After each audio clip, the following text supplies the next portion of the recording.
Hi, Justin. Hi. How Hi, you doing? we see Justin Hi, in Tom. so Oh, far. okay. And now we've got a Luba name here and whether we have a Luba picture or not. There we do. We have Luba. So we almost have enough people to start the meeting. All right. Yeah. And I just for your guys' benefit, I just sent out very quickly my version of Doug's report since he wasn't able to send out stuff from wherever he's at. I'm at the Portland airport. Oh. A little tidbit. I wrote in 1974, 75. I wrote the environmental impact for the statement or oversaw the preparation of the impact statement for the preparation of the expansion of the Portland airport. Oh, really? Yeah. Cool. Was one When of was the that? first. When was that? It would have been, I had this company that I was in partnership with from early, late 73 through about early 70s, late 75. Uh-huh. So it would Uh-huh. have been in that period of time. Yeah, we had an Yeah. office we had an office in Portland, as a matter of fact. Yeah. Matter of fact, in the Huh. what's now considered the China district. And when I would go there, I don't know where the hell I stayed. I didn't have any relatives there at the time. But anyway, we're Well, getting it's really been expanded. This is the first time I've been here for a few years, and it's really expanded now. It looks like a real airport. okay. You guys talk to each other. I'm going to reach out to the other board members to make sure they're on board here. All right.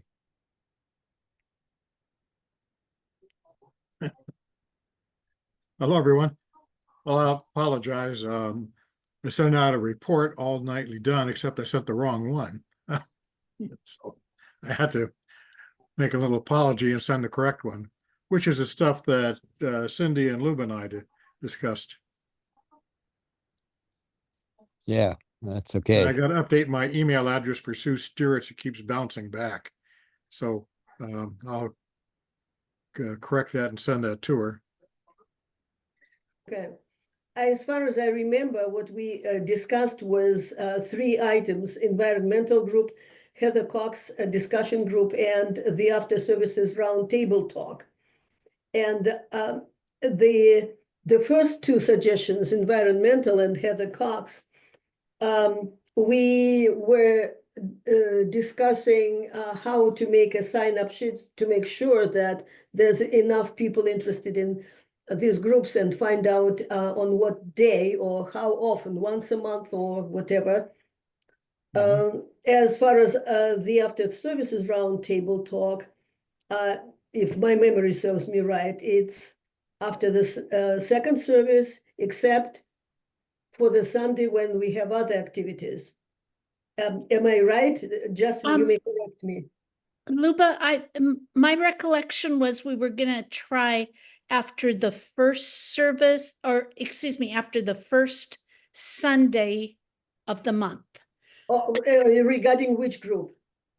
Second service, first service of the month, first Sunday of the month for the roundtable discussion. Okay, roundtable talk. What was first service? First Sunday of the month. Oh, first second, Sunday of the month. yeah. But Okay. the second service of the But the morning. second service, yeah. Okay. By roundtable, Cindy, you mean the feedback or the Yeah, description of the feedback, service? yes. Yeah. I just call it roundtable talk.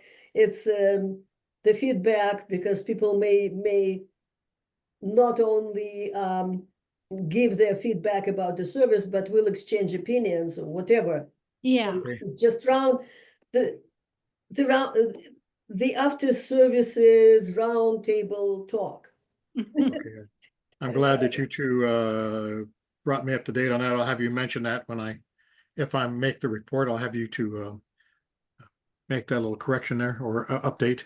Oh, okay, okay. So yeah, when I hear whatever you said, because I didn't read, I just came and I did not look at the email.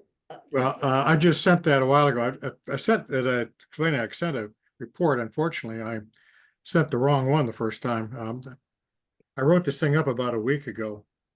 Then I made Yeah, several updates today, sent it earlier, and then discovered I yeah, sent the wrong one. So, yeah, that's what I read, the wrong one. yeah, yeah, which had no information in there of No any value information, whatsoever. no. And I just started scrambling in my memory what was there, and that's what I came up with. Okay, well, very good, very good. Thank you. Okay, I just sent my version of your report to my printer. And I think we can get started. I called Dick Burkhart and left a message. He doesn't have a cell phone, so you can't leave a text with him. And I sent a text to Sue Sturitz. I think I did. Let me check that right away. Let's see.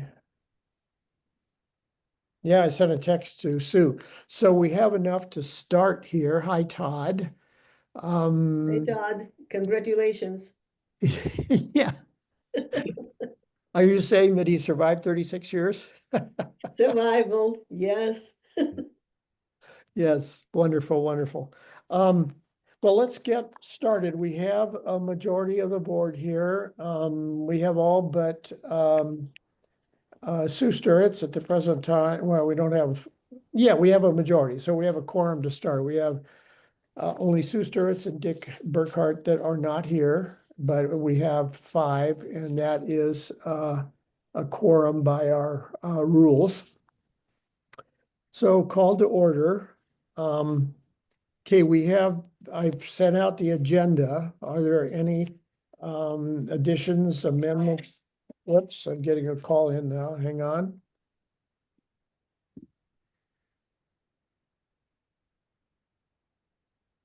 Yeah. Hi.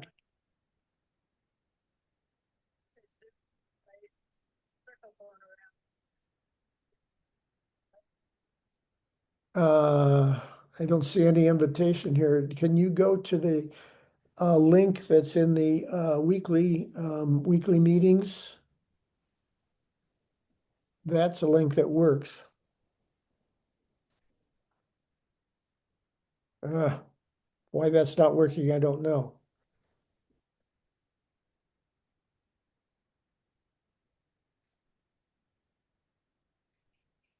Yeah. All right.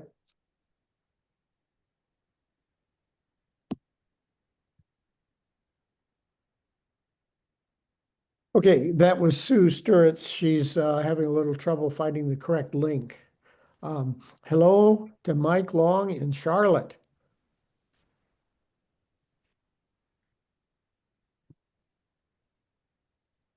I think Mike is muted. You're muted, Mike.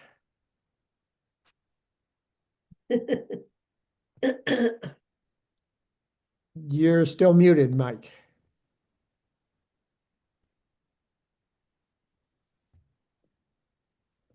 And I don't have the skills to unmute, so I don't think I could unmute I think if anybody. you can click on the audio in the bottom left corner, that might help. There's an audio icon in the bottom left corner.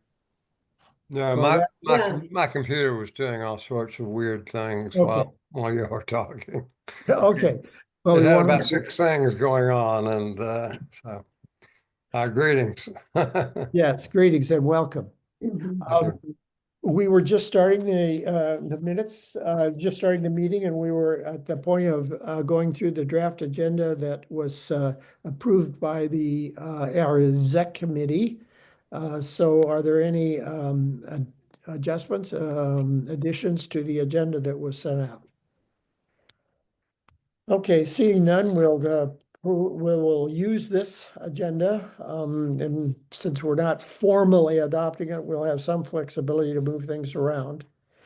The next item on the agenda is to amend or approve. There we got Sue. Yeah. We're down to amending and approving the minutes of the November meeting, which were also sent out to the board members, but not to the general public. Any suggested amendments or changes? No, Okay, hearing none, I will consider the minutes of the November 27th meeting adopted and approved. Now, following in the habit of that we developed the last meeting, let's approve our January. This is a final board announcement for all passengers on the delayed Alaska Airlines flight 2318 service to San Jose. Please proceed Maybe to we gate need to have Doug E6, mute E5, himself since we're 6. getting airline notifications. Okay. Sorry. Okay, Hey, Tom, I'm having a hard time finding the email with the agenda in it. You sent one out, didn't you? yeah, it was attached. it was also attached to the general To the announcement of all the Zoom meetings. from UUCS. Okay, I'll find it. Okay. So the January meetings would normally be an exec committee meeting on the 17th and a board meeting on the 22nd. So best of my knowledge, that doesn't interfere with anything, but we do need to have a floating trustee on the 17th. Is there anybody or any of the trustees who hasn't served on that in that floating position? Okay, then I need a volunteer. Well, I can volunteer if nobody does. Okay. Luba, you just drafted yourself. Okay. Okay, the next one is on our agenda is item 6, and that would be the minister's update from Todd. And incorrectly or correctly, I had down an update on the UUCS UUA issue, and any addition or clarification you can present for us about the social activities team and anything involving attendance or welcoming and any, so that we can decide whether there's overlap with the board or that the board wants to stay out of the way of what's going on in the new activities team and anything else. So Thank have you. at it. Yeah. Rather than address those, I want to give a written report that I've put together. I've written it out, for the record, and because I want to be as clear as possible. To begin, I'm troubled and disturbed by the board's recent decision to alter its email use policy. And I hope you're not offended by me saying so. Respectful discussion, debate, disagreement is what's supposed to happen in board meetings before decisions are made.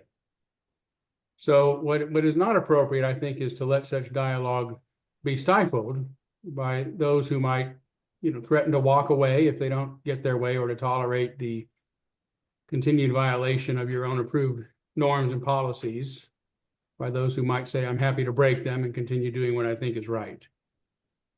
As board members, you've been entrusted to discuss and debate and disagree and listen and ask questions, and then abide by what decisions you have democratically arrived at together. Disagreeing with others can be incredibly uncomfortable. Believe me, I know. You wouldn't believe how many nights I've lost sleep just thinking about this very report. Nevertheless, as leaders, we have to lead. And sometimes that means disagreeing, and sometimes it means not getting our way. And this is a serious concern for me because there have been repeated instances of one person making decisions outside of board meetings and nothing's being done or said about it. For example, when Tom recently took it upon himself to meet with those who attend on Zoom in his role as president, as he put it, he did so without prior discussion in a board meeting. Of course, it is a great act of care for him to have done so, but I don't believe he can represent himself as the board president if the board didn't discuss and approve this meeting in advance. Remember, we don't have a president. We have a board president chosen by just 5 people to help set your agendas and run them during your meetings. What disturbed me about this particular meeting was his suggestion that the Zoom attendees be surveyed about going to one service during my sabbatical. I've discussed my strong feelings about this matter numerous times over several years with the board. It is widely known that this is my decision, not the board's, and how I feel about it. This request should never have been made, especially since it was never discussed in a board meeting. That is to say, if you didn't discuss it and decide the matter, it should never have happened. Another example is the recent request to have our new social activities team meet with the board, despite my having twice stated that it is a new team that has only met once, and please give them the space they need to develop. When was the decision made by the board to override my request? My guess is it wasn't. Remember, as a policy governance board, you create the wider corral in which our teams operate. You don't micromanage the teams. Another behind-the-scenes matter has been asking members about painting the partition wall in our fellowship area so that its rendition of our mission statement perfectly matches what's written on our website. Was this approved and discussed during a board meeting? If not, why are plans being explored to change a statement that's been here since the building was built?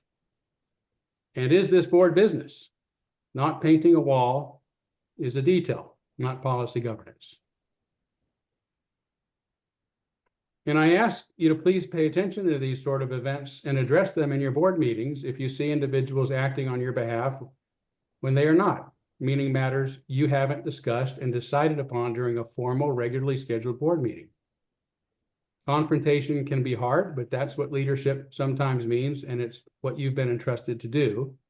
And I know you can do it in a way that's kind and respectful, because that's who you are. Alas, after encouraging you to stick with your board responsibilities as a policy governance board, I have to say again that I'm troubled by your recent decision to alter your email use policy. And I also know that most of you are new enough to our board that you likely don't know the history and reasoning behind it. In short, after the destructive 2019-2020 board, which operated in secrecy and deception, having had more unannounced closed-door executive meetings than regular meetings, the board that replaced them, led by Richard Steele, was committed to reestablishing complete transparency in board proceedings. And this was when an executive team was created so that 3 board members, not just the board president, would meet to prepare our board agenda without any discussion of the agenda items themselves. It would be inappropriate for board members to discuss how to best get an outcome they want in advance of a meeting without the entire board. And that has been working well. And it seemed the transparency that our church expects and that is part of our democratic tradition had been restored. And this was so until the start of last year's board, when some began discussing and debating board business in emails. Knowing how damaging this can be and how it undermines the transparency we had worked so hard to reestablish, our shared ministry team created the aforementioned email use policy and recommended it to the board, which unanimously adopted it. It is your decision and job to create, to clarify, and to change policies if you wish. But I disagree with the way that you've changed this one, which I presume happened because many of you weren't aware of this history. One blatant problem is that the policy now contains a major contradiction, meaning 2 statements cancel each other out. The recent change now allows the board to engage in discussions regarding church business via email, so long as all trustees are included as contacts during such an exchange. But the policy statement right before it, 3.4A1, says, trustees shall not use email to deliberate or to make decisions affecting the board, UUCS members, or UUCS. And since deliberation involves discussion, no matter what spin is put on these words, which are often used synonymously, the new language is in violation of the policy as it stands. More troublesome to me, though, is that I have often argued in favor of the policy, as some of you know. So it came as a surprise that it was suddenly bumped to the top of the agenda for the one meeting that I gave advance notice I was unable to attend, especially given that it's been on the agenda for months. It is a matter I care about, and it could easily have waited longer. And I also saw Lynn Janishian's request that it be postponed, and 2 responses to her indicating it would be. So I was surprised when it wasn't. More disturbing to me was the unprecedented restrictions that were put into place in advance of the discussion, limiting the discussion to the board, then asking that only 1 person from the shared ministry team offer any comments that they might have after the primary discussion ended. Were these unusual restrictions approved by the board in a board meeting? I don't think so. What other issues have been limited in this way, especially when stifling such an important team, the very team that initiated this policy? At the very least, you must agree that having this issue become front and center at a meeting it was known that I was unable to attend, with unprecedented restrictions on the team that authored the policy, doesn't look good.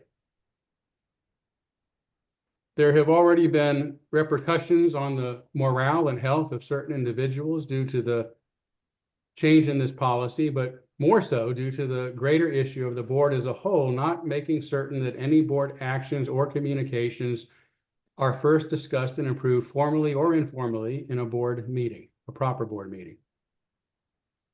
My health has been impacted by the worry leading up to tonight's meeting due to the many nights of restless sleep. It's precisely this kind of stress that's leading me to take a 6-month break from most of my management responsibilities.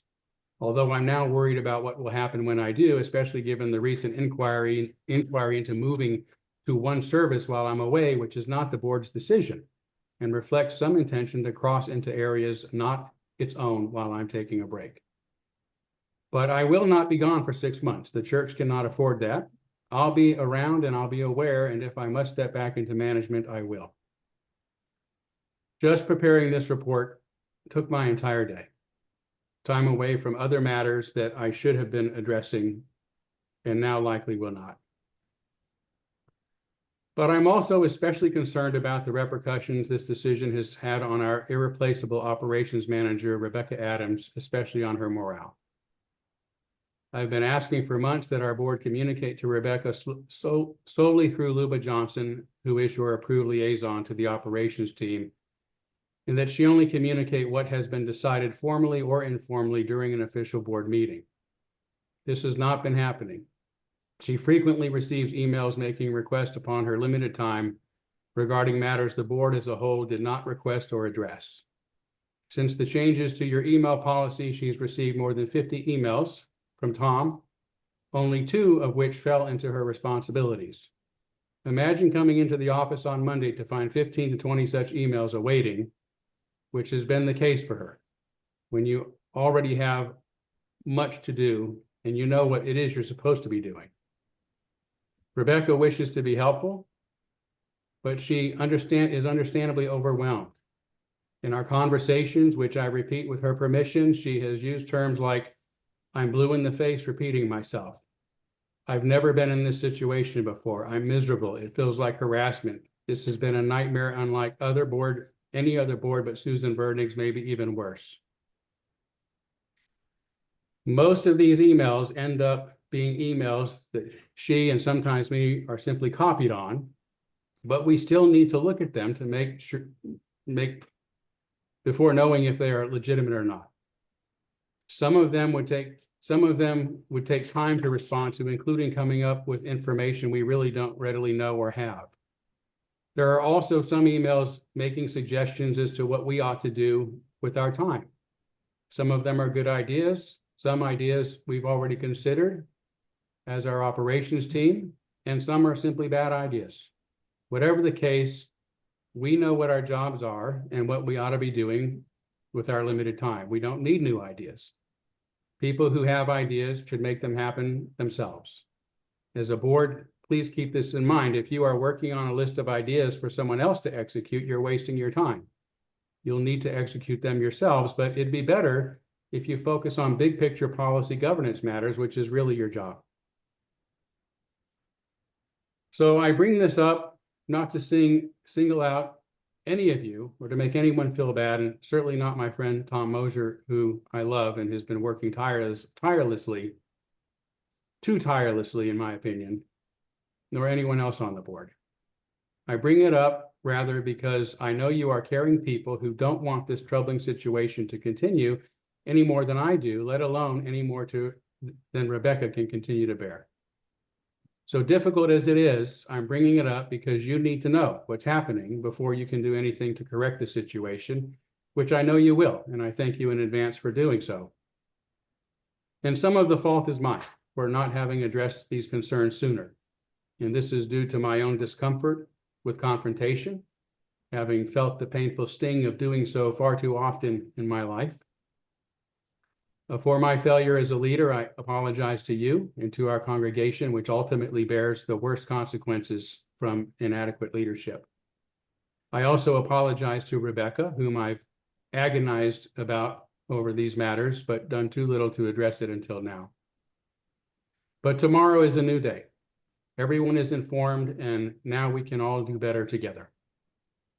With this in mind, I have a couple of policies that I have put into place for myself and our staff that I want you to be aware of.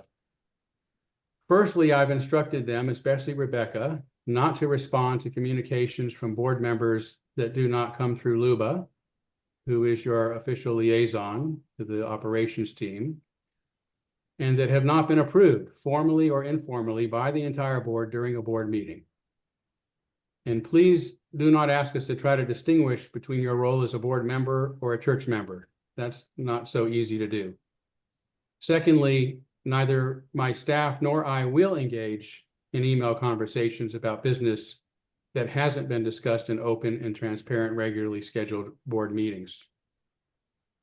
So I'll close by asking you to please respect these boundaries and to thank you for your time and commitment to the healthy and productive functioning of our congregation. Thank you. As much as possible of that, could you put the key points in some kind of writing so that we as board members have these guidelines that you set out in various places? Yeah, I'll give you the entire, I will give you the entire report because I wrote it out for that purpose. Okay. And as far as I'm concerned, and I'm not going to argue with you, that's not the point of this meeting, but you made several factual statements that are in error because things were discussed in board meetings. But that aside, we note your report and your concerns, and I guess going to any other items on the agenda under there, is there anything you wish to report from the shared ministry team other than what we have generally heard before about a meeting on January 12th and the questionnaire that came out from the shared ministry team? No, I don't have any updates on that. You nailed it on the head. We will have our meeting in January. The results have gone out. I've not seen those, but I know they're being coagulated. Well, the questionnaires have come out. Questionnaire, right? Yeah, yeah, and is it our understanding that there will be both a Zoom and an in-person, or only in person? Both. Yeah. Oh, okay. And it'll be after the second service, approximately 12:30 on the 12th. Yes. Okay. All right. That's good. If do you have any other comments or things you'd like to add? No, I thank you guys for allowing me to have a hard conversation. Okay. Well, Any Tom, other I have a comments from- comment. Yeah, any comments from the board members? Yeah, clearly this is Todd's report is something that we need to discuss as a board. And that would be board business, so it's got to be scheduled on a board, at a board meeting. Okay, that's easily added to the January board meeting. Hopefully not to the extent that it takes away from what we're supposed to be doing as a board. Kind of a complicated issue in that respect. So Janet, I will. excuse I'll me. make it- I guess I'd like it, I don't have a question. I felt Todd was very clear. But I would like anyone who has questions and they're fresh in their mind right now or wants clarity, to ask that now, be given some time to ask that now.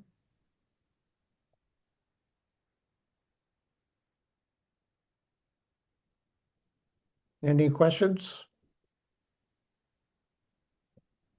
Well, what's in my mind is that things that we've been asked to do, like come up with ways to increase income, seem to me not policy. So what is the board doing those things? That's a thought I have. In other words, it seems like we've actually been asked to do things that are not things that we are supposed to do. So Well- and I think that's the source of a lot of this problem.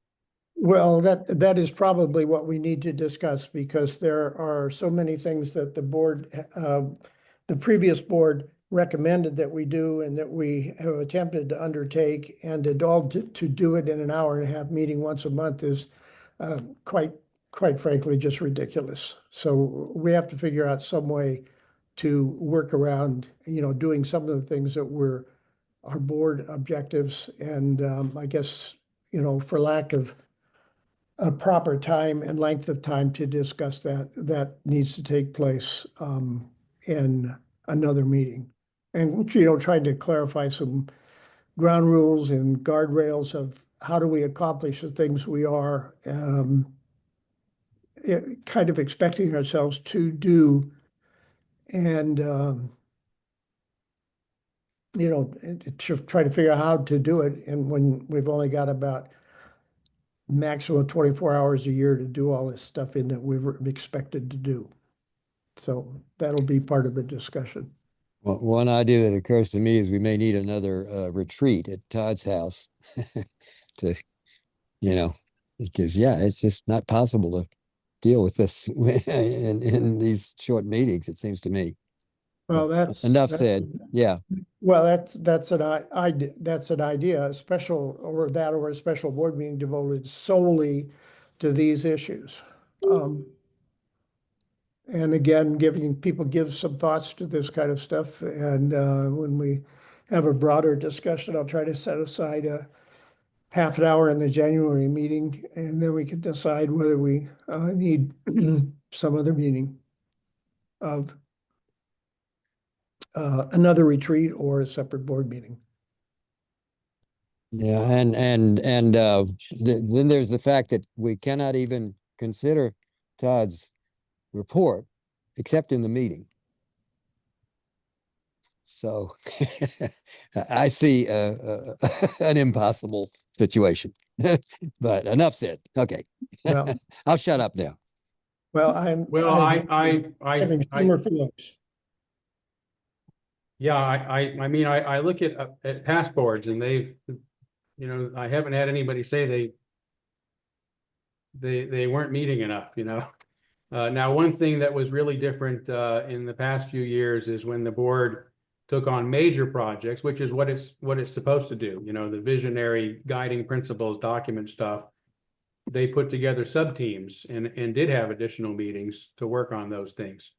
There is a fiduciary responsibility of every board, which is probably why the idea of what sort of sustainable fundraising might we do became part of hopefully the board's agenda as recommended by the last board. But yeah, that's gonna take time, and one thing the board can do is create subcommittees of itself to work on some of that stuff, rather than everybody doing it in one meeting per month.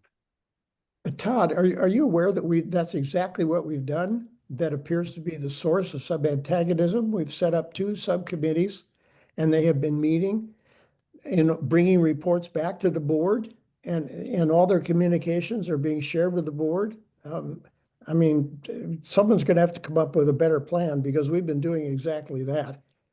And unless someone has some way that we can magically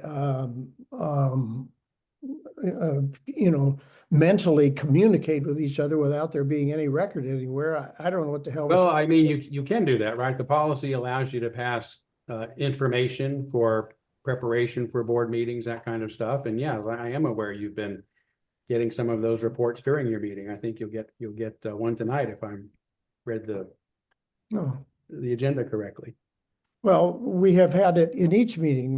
In each of the meetings since we formed these committees, there's been these things going on. And there's also been, kind of contrary to some of the statements that you made, all of the meetings and the contacts that you had itemized as being ones that were of concern to you actually are in the minutes of the meetings that this was going to happen, including my responding to an invitation from Terry Anderson to meet with the group. That was in the minutes. It was going to happen, not that what was going to be said, but that the meeting was there to share with those people what goes on in our church and more of a history of the church and those kinds of things.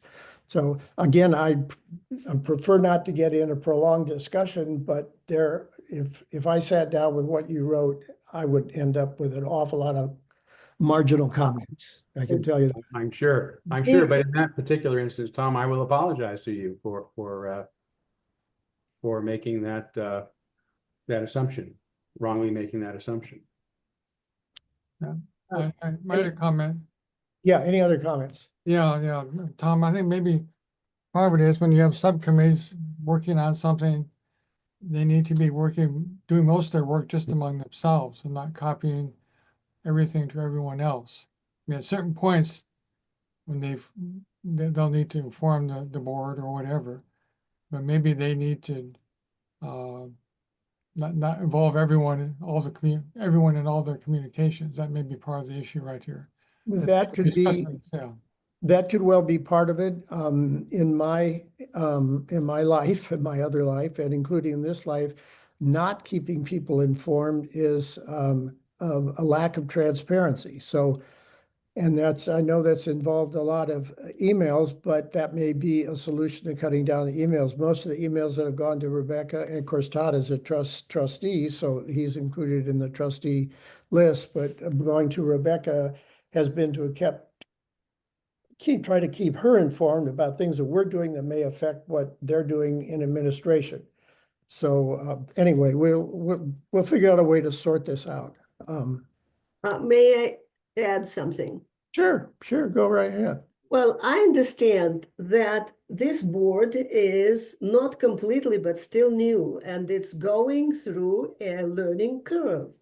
And there may be quite different opinions and discussions that need to have a separate kind of time, as Doug suggested, board and Todd getting together, clarifying certain things, because the Todd's report is so full of information that for me, it was hard to comprehend everything. And but I caught some not correct facts mentioned. And I'm not going to say anything about that now because we need a separate time and we need to move on with this meeting today. Any other comments before we do move on? No. Okay, then as far as that, then we'd be down to my president's report, and this touches on at least one item that Todd mentioned. The idea of the mission statement being wrong, being different on the website and on the wall in our friendship hall, very, very similar. Is there anything that the board would want to recommend by way of dealing with the difference, or just let the difference exist? That was the whole purpose of our looking into this. I say let the difference exist. I've read them both, and for now, I don't feel that's something we need to work on. Any other comments? I agree with Sue. Okay, as far as that once it was brought to my attention, then, okay, we will just leave it as it is. It's been that way for, well, we don't know how long it's been in the, on the websites, but it's been on the wall since the church was built. So, Well, yeah, and is it policy anyway? I mean, you know, a huge part of the message I heard from Todd is that we're supposed to be a policy group. So is that got anything to do with policy? well, I think the mission of the church, comes under the umbrella of, what it is we're all about. So, Well, but you get how confused I am as a result of Todd's report. Yes. well, Yeah, That's yeah, my the that's mission my real statement- point. The mission statement is, I mean, you guys, and we've discussed this in a board meeting, I remember. If you want to add the mission statement to our documents, I think that's a perfectly appropriate thing for the board to discuss, but painting it, I mean, we say things differently, right? Just like we say in short, to create community, find meaning, work for justice. Those are just ways of saying the same thing, but if you want to formalize it and put it in our documents, that's something that a policy governance board should do, or not, right? We've been living without it for a long time. But Well, Todd, getting in into my the details understanding, of painting things, that's different. yeah, so would something like that, if noticed, then go, we noticed it and we just pass it on to the ops team because they deal with daily things, or even not that? Yeah, well, I mean, I think the ops teams, would just say, yeah, just leave it alone, kind of like I think a lot of you are feeling. It's not an issue, we don't have to have them jive. I think the big news was the discovery that our mission statement isn't written anywhere. Again, fine, it was the mission statement before I came, because I've been repeating it every Sunday since I came. But I mean, again, if you want to formalize it, it seems like it would go in our bylaws. That's where mission statements are. I mean, if it's necessary, but that's something for the board to decide. But otherwise, I don't think it's a big deal. If you ask in fact, I know Rebecca's already spoken about this, that it's just leave it alone. It doesn't have to be exactly the same.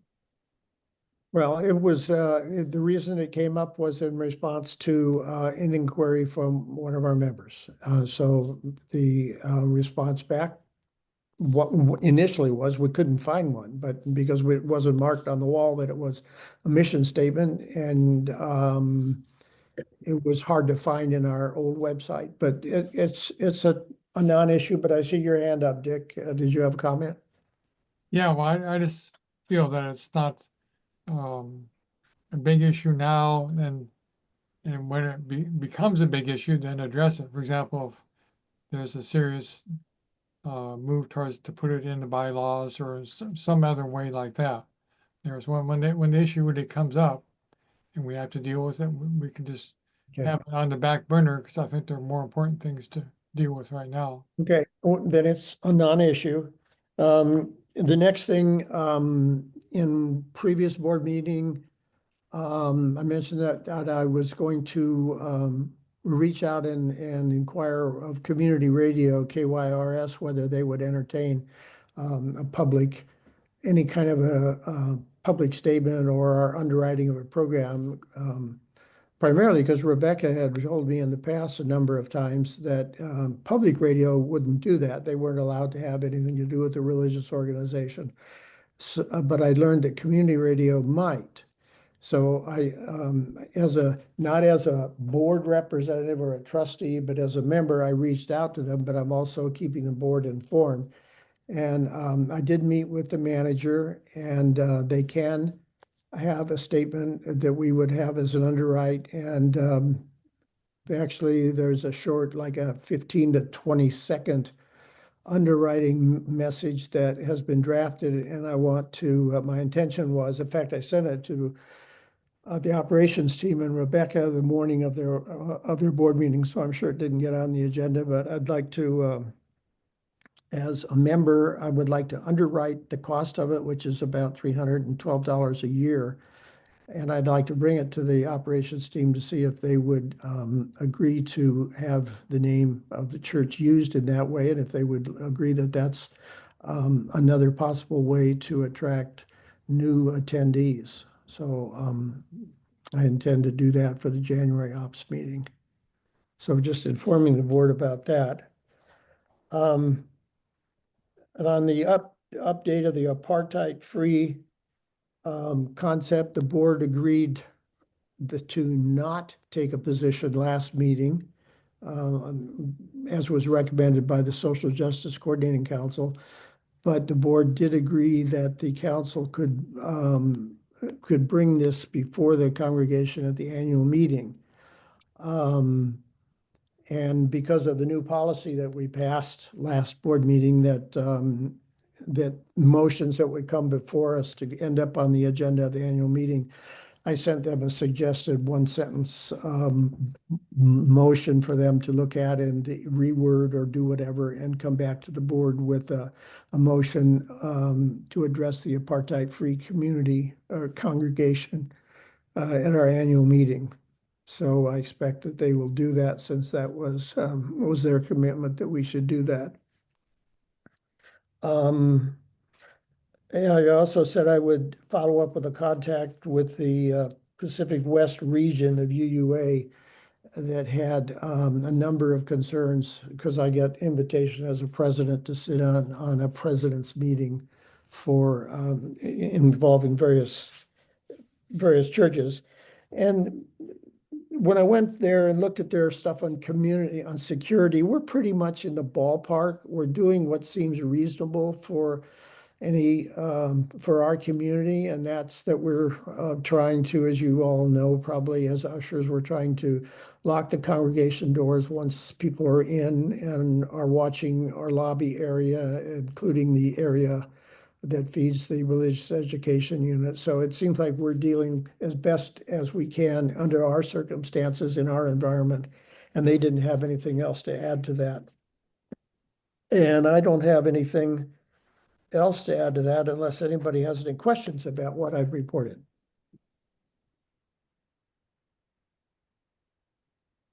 Okay, seeing none, we, Tom? yeah, Cindy, excuse me.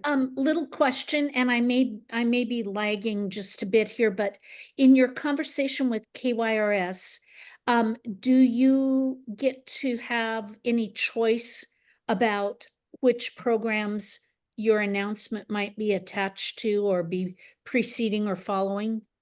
Yeah, one of the programs that was first suggested was Democracy Now, which is a national program, and they had some listener statistics, and they actually Michael Moonbear, who's the station manager, actually recommended a program called free range, which is described as gives attention to news in Spokane and the Inland Northwest. It's a weekly program, and what it would be would, and the announcement that was I threw out some of our words that we use in our a lot around our place, and they came up with something that was FCC compliant. That the program, whichever one it would be introduced by saying this program receives support from the Unitarian Universalist Church of Spokane, inspiring a liberal religious community, supporting ideas and ideals of social justice, environmental stewardship, and freedom of thought, and offering programs for persons of all ages, race, ethnicities, and sexual preferences. Information's online at uuspokane.org. And then they said that, you know, if the operations team and wanted to change some of the word, they could substitute words such as reason, logic, tolerance. But that's kind of what it would be, and it would be once a week on whatever program is chosen, and then anytime that program is downloaded as a podcast, that same announcement would go with it. And that would also be among their public service announcements, which each program MC is able to choose one of the public service announcements, and they might choose ours or they might not. And then that would be for a year. And the idea would be to somehow be able to monitor more formally than just anecdotally, how do people learn about our church? And one way to do that would be on the yellow form at the front where people sign up and express any interest they might have in the church. We could also be asking them, how do they hear about our church? And whether it's through the Pride Parade or whether it's through word of mouth or just going to the website or just looking for churches without doctrines, that would give us a sense of what's working and therefore where to invest our money. So it comes kind of a board issue of kind of trying to help figure out who listens to us, who wants to come here, and how can we attract people. And that's the whole idea of any advertising. Sure. Thank you. Yeah. So the next thing on the agenda item is the ops team. You got, as a board members, you got a summary report from Luba. Yeah. Luba, if you wanted to elaborate on that or to read parts of it or summarize it, that'd be fine. Yeah, well, the summary, the church is going through budget process. The bookkeeper is working hard. Building and grounds updates are the same as before, almost. The new refrigerator has been priced, but thinking what is less costly. Lynn Diddens came up with the creative idea of improving the entryway and the foyer. Social justice team will evaluate the problem with the coffee stand. It might have a better location. And there was a just short discussion about what halted prior teams' activities. And the result of that, new teams or separate teams are forming. And what we have, the new welcoming membership team, Diane Cook, Lani Prell, and Lynn Genishel, and the social activities team, including Lynn Diddens, Michelle Atwood, and for some reason I missed the third person, or maybe there is none. I put a question mark.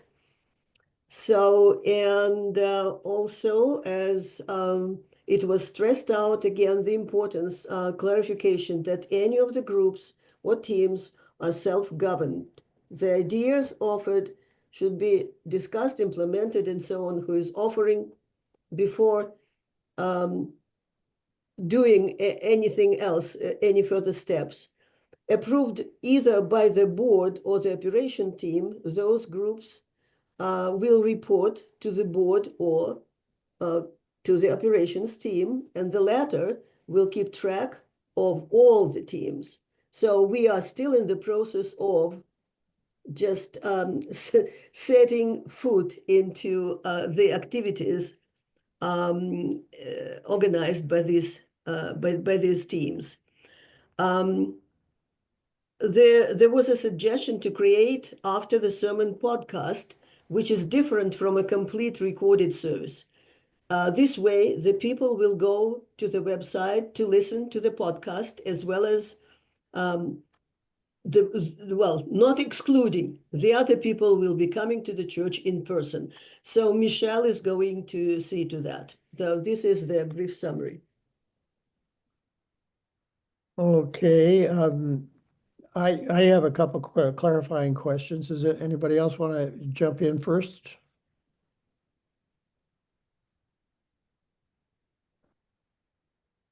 Okay, let me go to Lynn Diddens' creative idea of improving the entryway. That has been discussed, that would be looked forward to by a number of people, I am sure. I don't understand the social justice, that's the coordinating council with the coffee stand. If it's not operational, what difference does it make about moving it from the lobby into the? Yeah, the problem, evaluate the problem, first of all, whether it can be fixed, make it operational, and move it to a different place, because currently it is not serving any good. It's just standing there. So it will be checked first and then find out a better location. Okay. Okay, or not. Or not, yes, it depends. Yeah. It's just it's a suggestion. Yeah, and there's, somebody showed me, there's a whole cabinet of supplies in the supply room off the kitchen, which are probably out of date, or probably, if they haven't been disposed of already, probably will have to be disposed of, but that's part of this whole thing, is the storage space that Right. takes. The other thing, I think the report that was most illuminating for the board subcommittees is clarification that the social activities team and what they're doing, and then that there's this welcoming and membership team, which sounds great, and that kind of, I think that responds to the board subcommittee, where that was a concern of the board all along, that had that concern before these materialized. So it seems to me like we've gotten to the point where there's now an operational team or teams that are taking over issues that were of concern, mostly of concern to the Yeah. to the board subcommittee, and maybe that can be covered under our discussion later.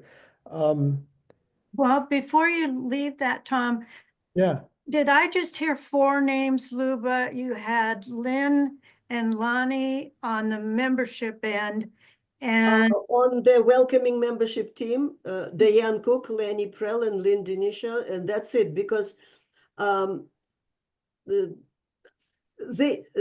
are the separate teams, and one person that was either suggested for one or the other group, Barbara Rodriguez, cannot participate. Okay. Thank you. okay, so each team is 3 persons, Diane Cook. Lenny. Yes, but I don't have the third person's name here. It's So it's Lonnie. repeat. Lonnie is on both teams. Ah, okay. Wow, she's a busy lady. And is her name So- spelled with an I or a Y? Lani. That's what I thought, yeah. Okay, good.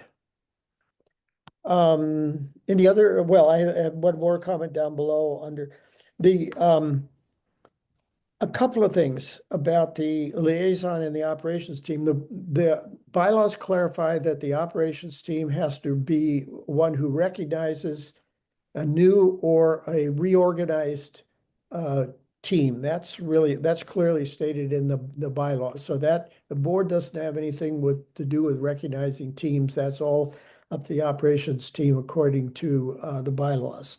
The other thing that is here, let's see.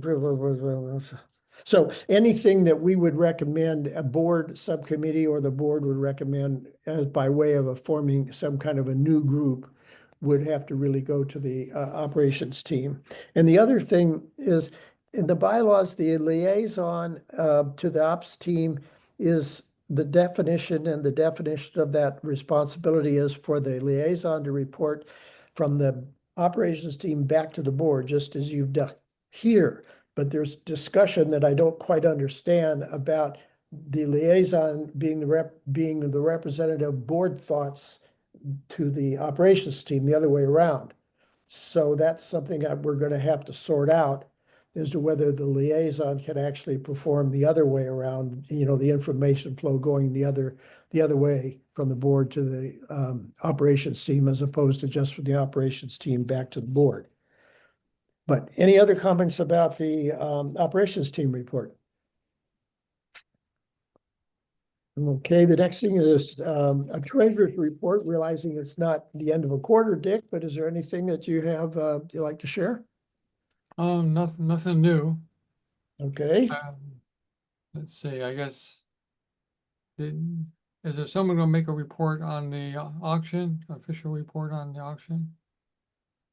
How much was raised and things like that, and well, Oh, yes, it was done last time.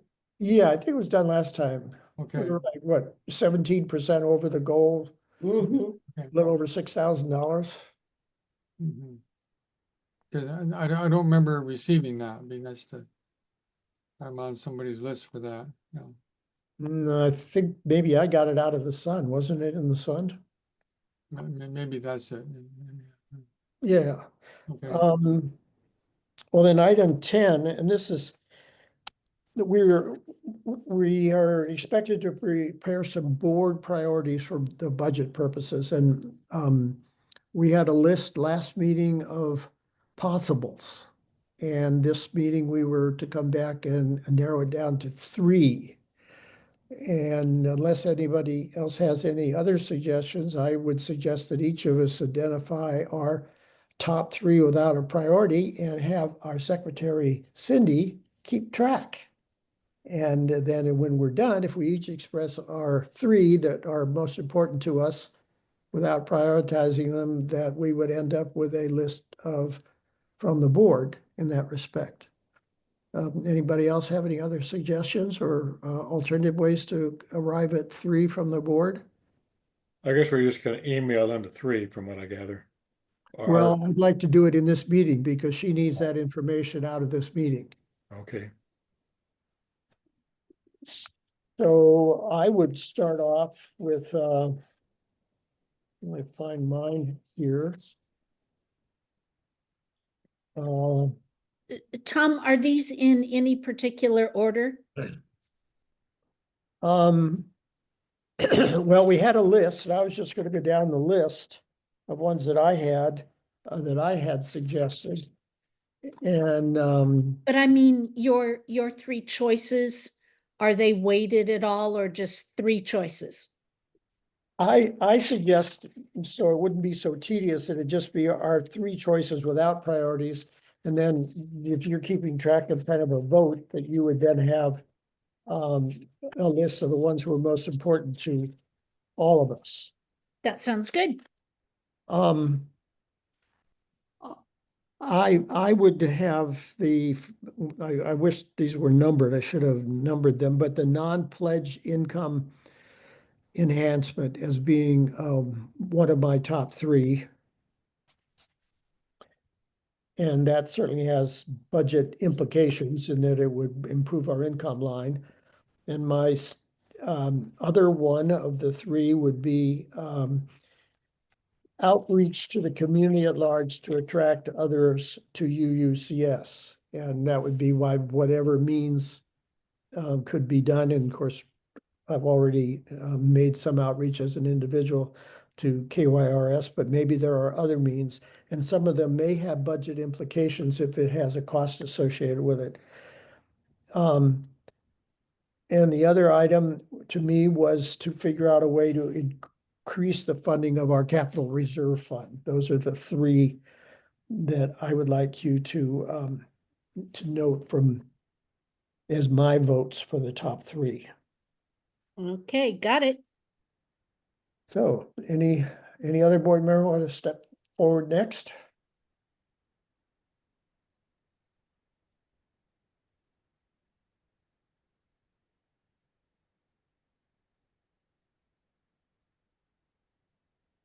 Well, I Yeah, think the I have a subcommittee, concern about security, oh, one of mine.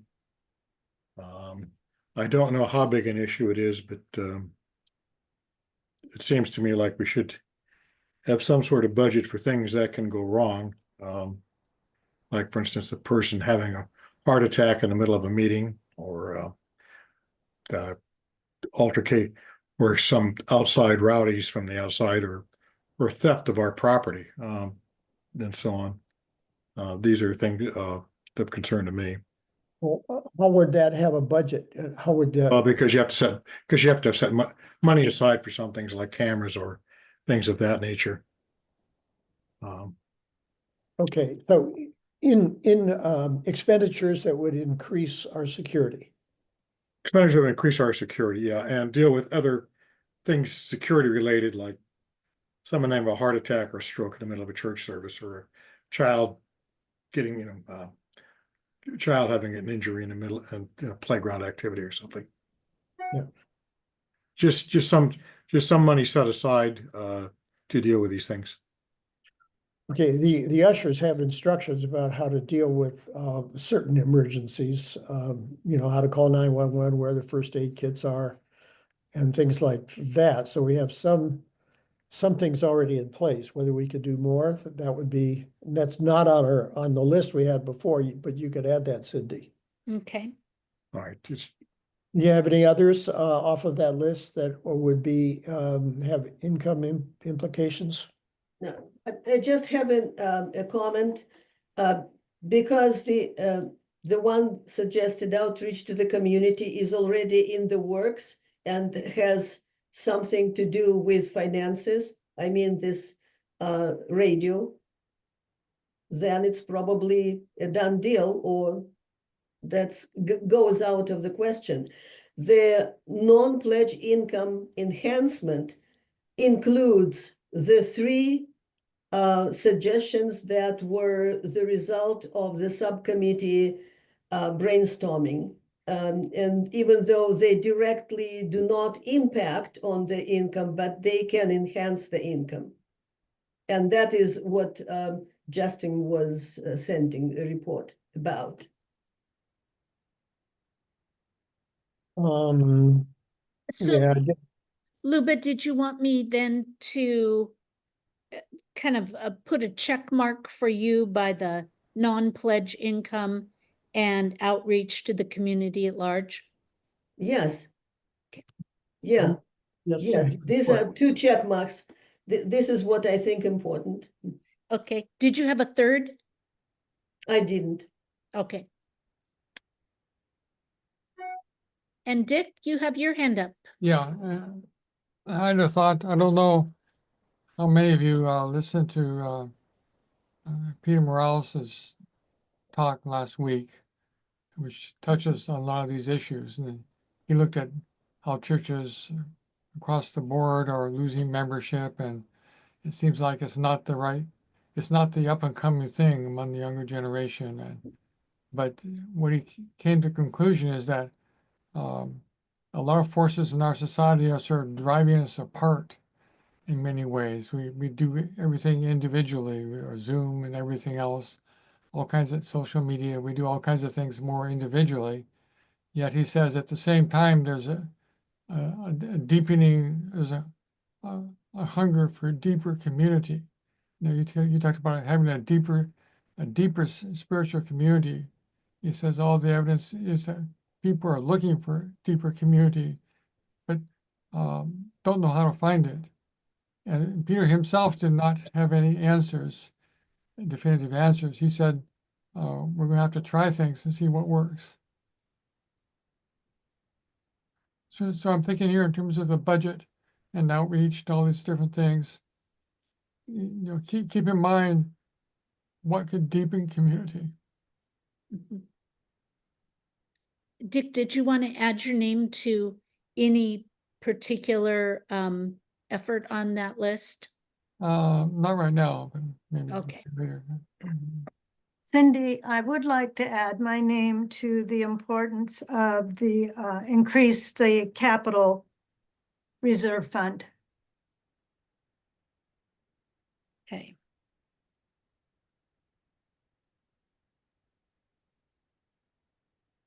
And any others? Just that one? That's all for right now.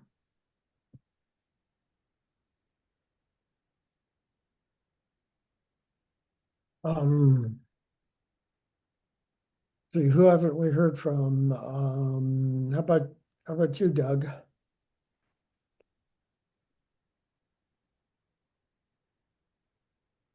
Are you there, Doug? Yes, now I am. I had to talk to the attendant here for a minute. Let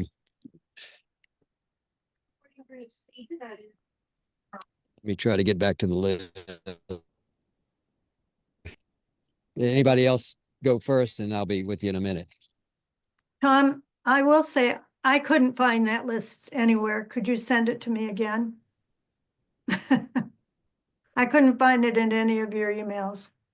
Or can somebody say which email it's attached to? Well, the overall, You don't have to do it now. yeah, the notice, well, but we have to report to Rebecca out of this meeting. Oh, no, yeah, no, and I have my ideas, yeah.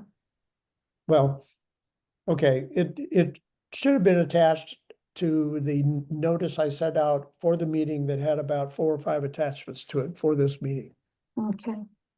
Yeah, I didn't receive any of those. I've looked through mine and I didn't receive. I'm any. gonna just go off subject here. Forgive my interruption. So I seem to have copied your email down wrong. A couple of the emails I sent to you bounced back. I'm wondering if anybody else is having that problem. I made it. Oh, okay. So maybe I've got your email wrong, but I wonder. And if you're going to LAX, please proceed to the podium, seat 7. LAX once again is going to Doug, be you board need to at mute. 8C, Charlie 7. Yeah, just share your, Sue, share your email with Well, Justin. I do, yeah, and I do, we can exist without more income, not for real long. So income in general, be it through pledging or non-pledging ways, just increasing church income is important. Well, that kind of comes under rejuvenating, welcoming, and the membership teams, which if they resulted in more membership would over time, hopefully, result in more income, probably. By your saying that, does that mean that wouldn't go on the list then because we've taken a step towards that, or what? I'm not clear on your saying that. I mean, we have this, a team started, a membership team. Is that what you were referring to? Well, No, not this.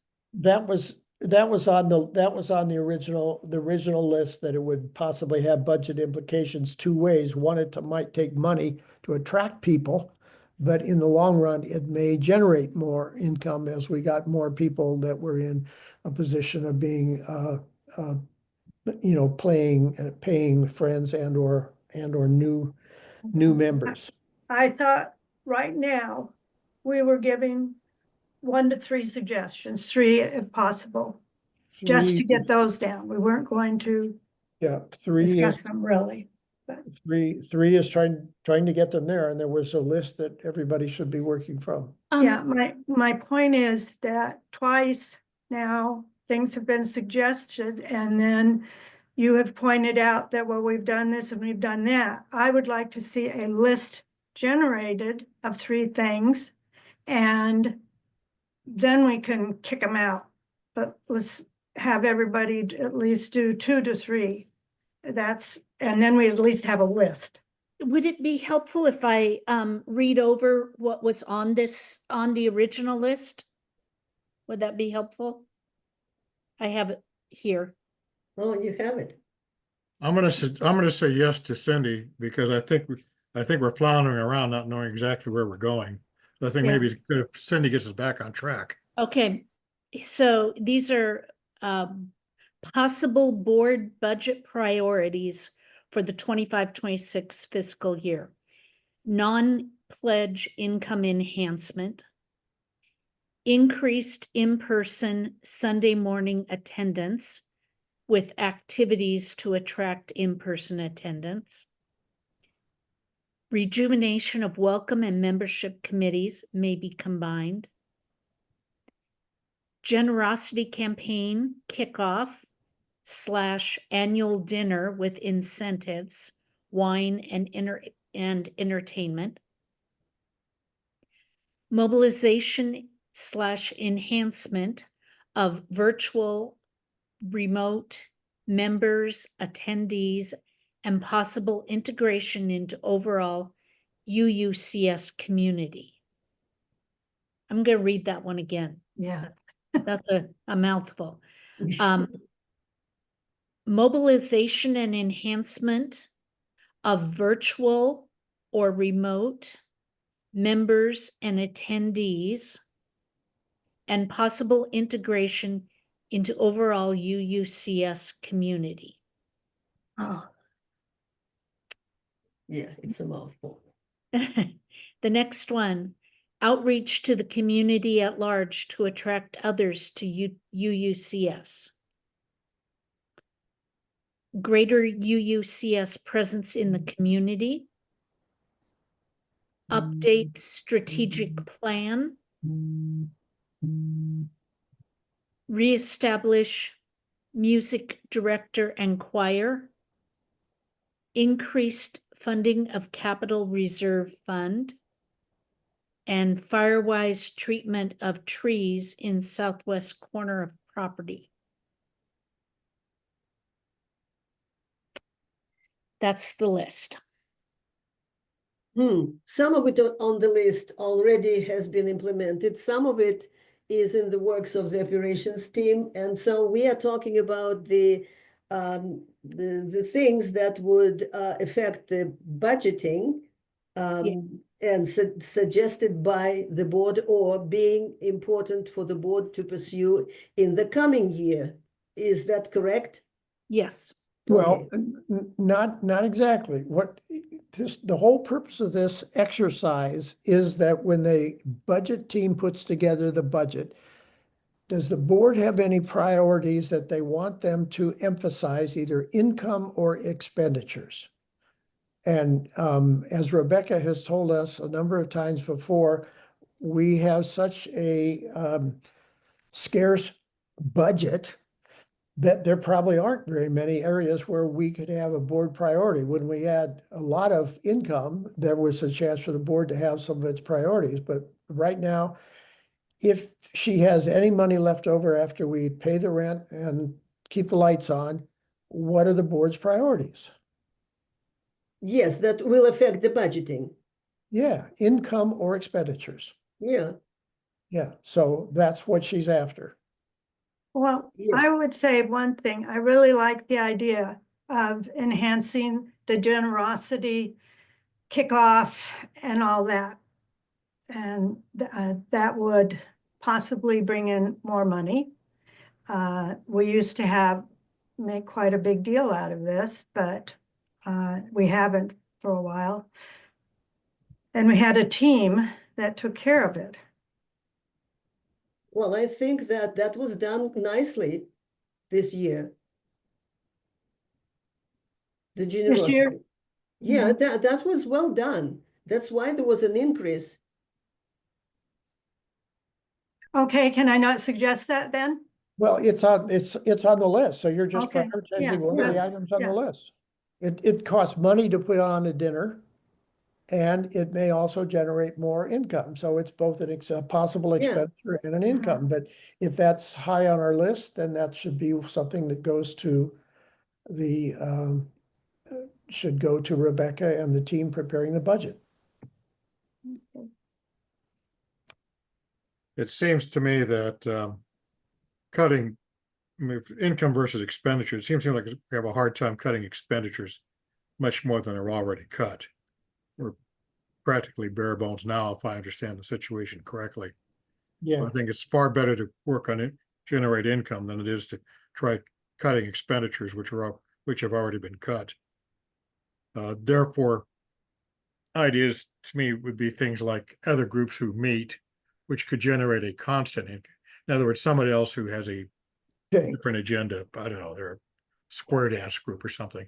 That doesn't have to be square dance group. It could be a group that plays a tuba or something else, but Yeah.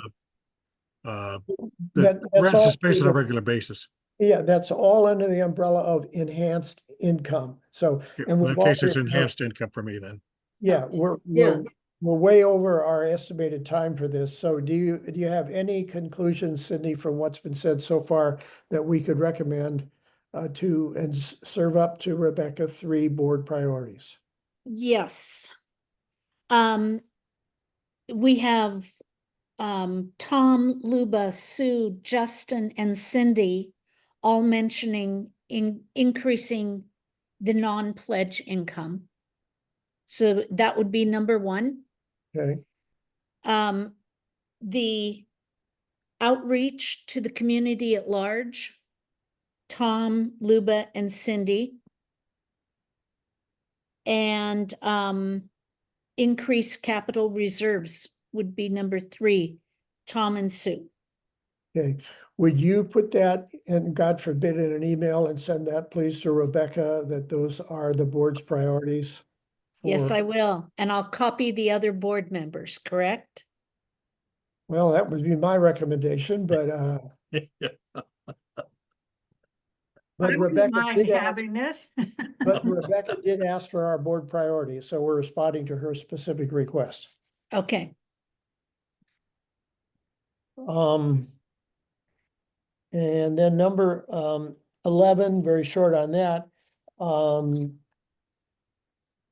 I had sent an email to Rebecca asking whether she had any recommendations on any of our subcommittee suggestions for attendance and income. Well, they have dealt with her and the operations team have dealt with attendance by having the various activities.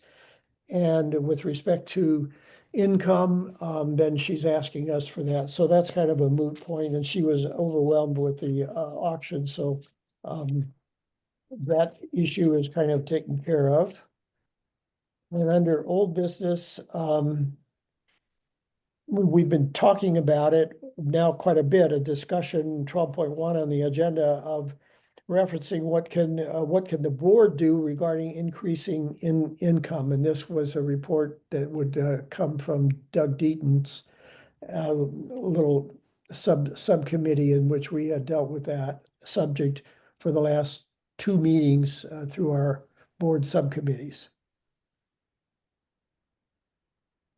So Tom, I am now on the plane, and so I really can't help you. You're gonna have to go ahead and take it. Okay. Then we did discuss this. There was a subcommittee of Doug and me. So we boiled down to holding a let's see, let me get this right. Holding a potluck associated with the generosity campaign, and maybe going back to what we formerly had in the past, where we had a dinner, we had some wine, we had some entertainment, and we had the church leaders in advance coming up with their pledges. So we had a kind of a start off point. There's also was a suggestion and an offer of somebody to put up $1,000 as a match for people that would make an additional contribution during that generosity meal. So that was a part of our effort to deal in that case. There was an idea of a fundraising art sale, getting members and or possibly others to donate artworks, either the total proceeds going to the church or part of the proceeds going to church. And Dan Ekrit is actually working on that. Another idea was to compile a list of local nonprofits and including wedding consultants who might be interested in renting our space as an outside income. And that would involve, of course, again, this whole idea of interaction between the board and the operations office. Has that been done? Was it successful? Was it not successful? Therefore, not try it again. It would take some work to prepare some kind of a notice. And then we as board members or a separate committee would have to come up with a list of who would we throw this out to in the community. And then we have to juggle our own activities with anybody who wants to rent our facilities. And that's a juggling match. Can I mention on that? Yeah, go ahead. There used to be a team. I was part of it. Jean Larson and myself, I believe.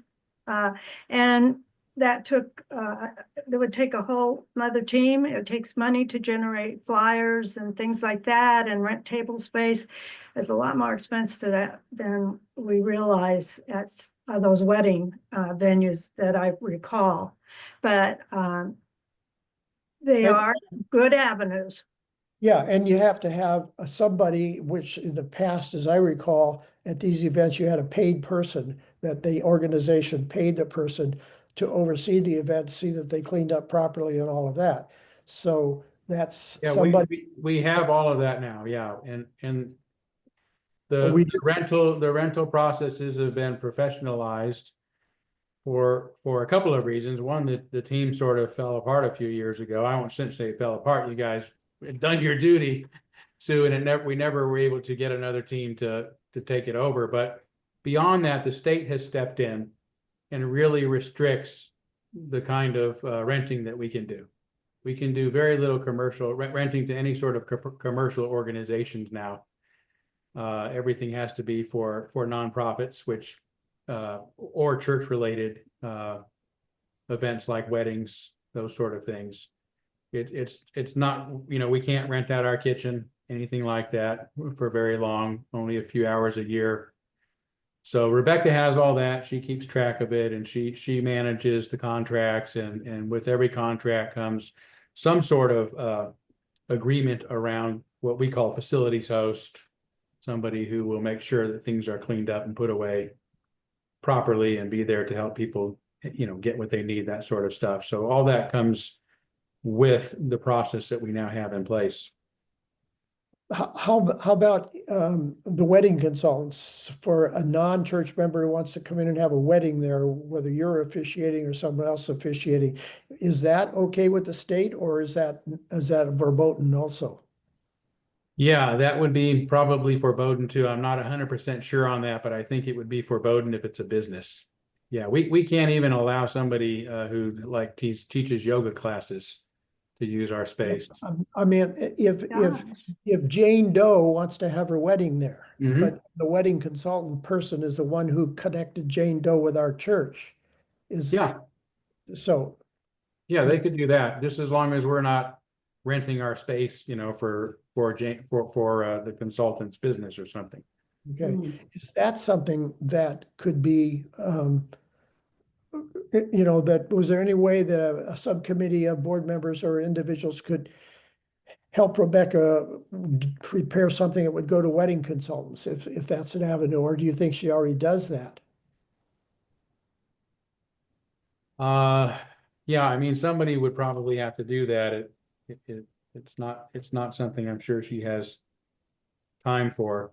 I Okay. do think we'd have to ask her that. We're probably already on, you know, weddings list, whatever the lists are that people go to and search for those sort of things. So, Okay.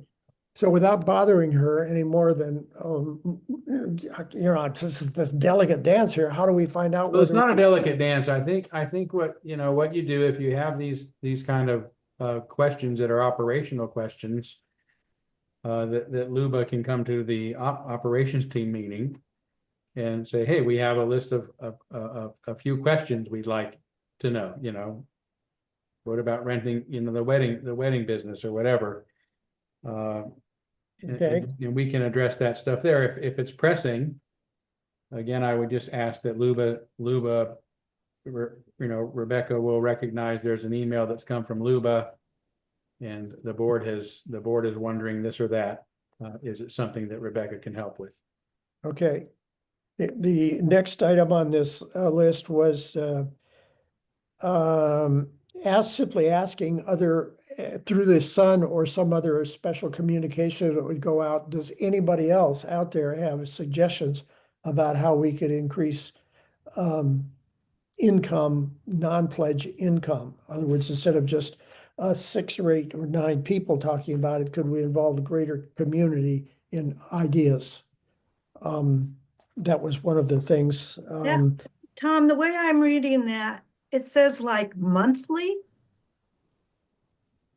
Does it say something like on a regular basis we're doing, am I reading that correct? Well, it does say communicate via email, perhaps monthly, to the Sun list or whatever. I don't know how everybody else feels about that. I feel kind of squirmy about monthly or that often that we're. Okay, quarterly, what the hell? It doesn't make any difference. Is there a way that we could gain Okay. anything by going to? Okay, I'm more behind that. Okay. Mhm. All right, then contact the Pacific Western region of UUA with same questionnaires, some kind of a questionnaire about how are other people dealing with this, or other churches, or through the Western region. Does anybody else dealing with these things in a similar way? That was another thought. No, let's see, and then the next one was, is there a way that we could enlarge our auction to what it used to be, that included in partial or complete in-person auction. In which we would have, we used to post stuff on the wall and have some live auction items. Maybe we could do something similar to that. But that would involve having a dinner, which we had before with wine. And we had an auctioneer, expenditures again, but we sometimes we cleared 10, 12, 15, $20,000 at some of these events in the past. I'll say 30,000. I know that one. I mean, they were big Oh. items, yeah. Yeah.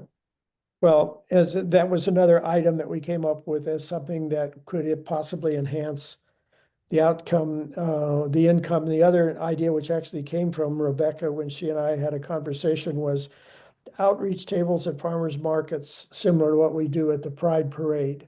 That takes a lot of people, but she felt that was a way that we do one-on-one contact with people. So that was another thing. And another idea that came up that was included on the list the last time Doug and I met was inviting Terry Anderson to see if the people on his email list would have any suggestions, maybe from the communities in which they reside, that would be useful for us to consider. So those were that was the subcommittee report that that if the board is interested in us trying to pursue some of those with the limitations, some limitations, and also using LUBA to go to the ops team with some suggestions that might affect operations. Do you want us to pursue that? I had a question. Yeah. Yeah, go I'll ahead. answer this, like on the issue of weddings or some of these things that may pose difficulties. Has someone worked out guidelines for, let's say, someone who wants to come have a wedding at your church and they want to do it in a way that will not run afoul of any of these dealings with commercial outfits or whatever? Maybe there's no way to structure these things legally so that if it's a commercial outfit, it's just a consultant thing, or we wouldn't deal directly with that. There must be some way, some mechanisms you can get around some of these things.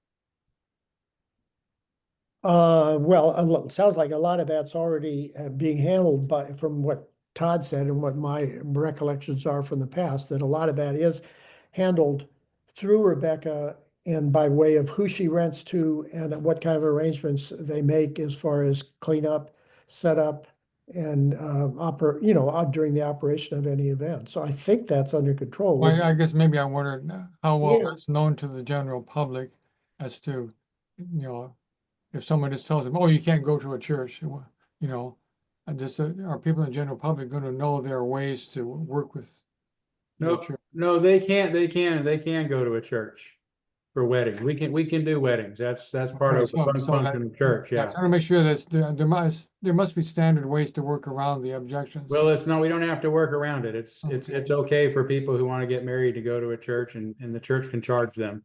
That wouldn't count against our tax. But if they still want to employ a wedding consultant. Yeah, they can employ them themselves. Okay, Yeah, and I would assume, Todd, the same for a memorial service for somebody that didn't have a church home. They could do, Yeah. they could do that, something like that. That's for a personal nature associated with a life situation, as long as it wasn't organized by, as you pointed out, an outside vendor.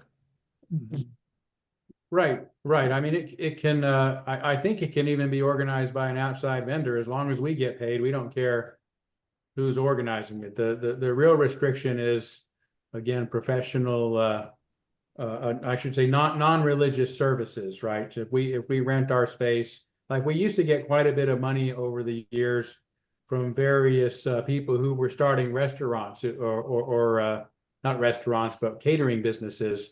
We had a commercial kitchen and they were able to use that and come in a couple times a week and then that we can't do that anymore. We had a couple of big things in the past where a filming company was producing a television show in Spokane and they used our lot and our facility as a staging area during the week, and we can't do that up to a certain amount anymore. I mean, we can, but we're limited on the amount of money we can make each year, or we have to redesignate our property as Yeah. commercial property.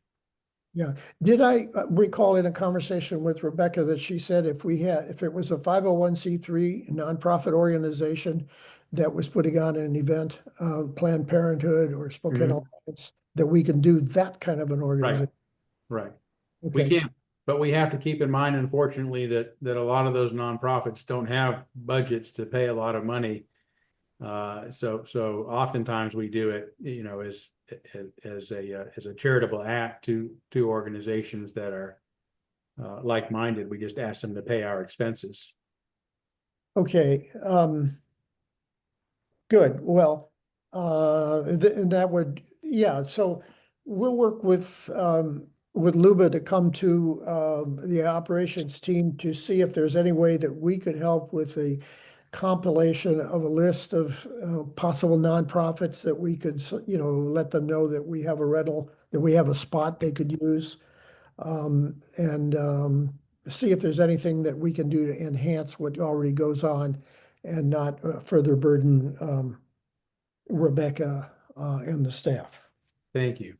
Yeah.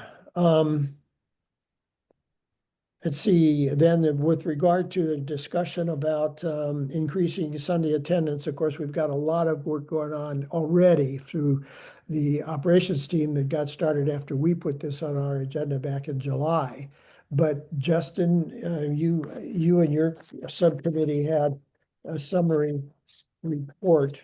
Do you want to kind of? Yeah, I'll quickly run through my paper. Forgive me if around the edges? I'll quickly run through my thing here. Luba caught one thing which I should have included in my report and I didn't, so I'll have you add your one thing about the roundtable discussion at the end of my report. That's okay, Luba? I should have had it in my is what I should have put in my report. Roundtable talk, yes. Okay, so I'll start. Basically, we started off with 10 ideas. We narrowed that down to about 5. 2 are already in existence.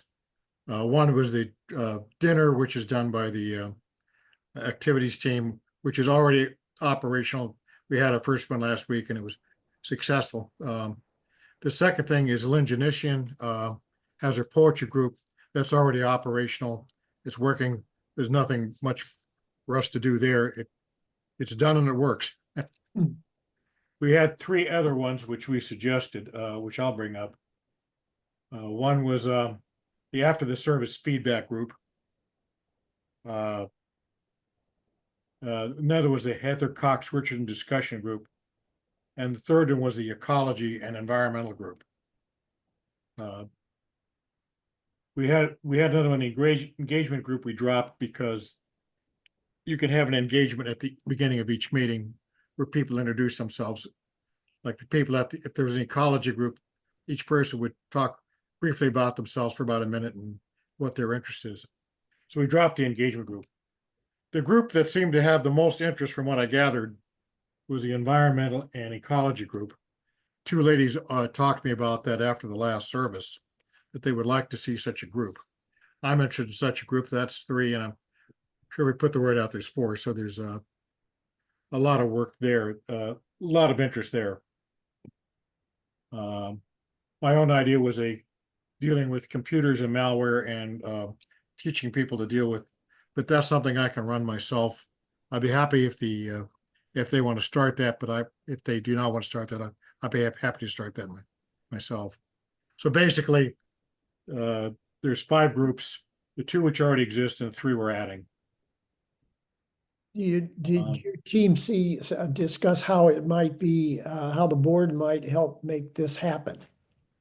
Yeah, well, I'm gonna say we pass this on to the special activities group and see which ones they feel like they can implement. There's a couple that we can implement if they decide not to take it on. It sounds like that's something that needs to go through Luba rather than you attempting to, or the board attempting to communicate directly that this is something that kind of you need to work with Luba to make that happen through Luba's contact with the operations team. Luba, you have a comment? I do. I think since this has been suggested by the people of the subcommittee, they should do the preparation and before saying that this group will exist or will function on a certain day, there should be a list, sign up list for the group, the timing, like this day, once a month or every other month.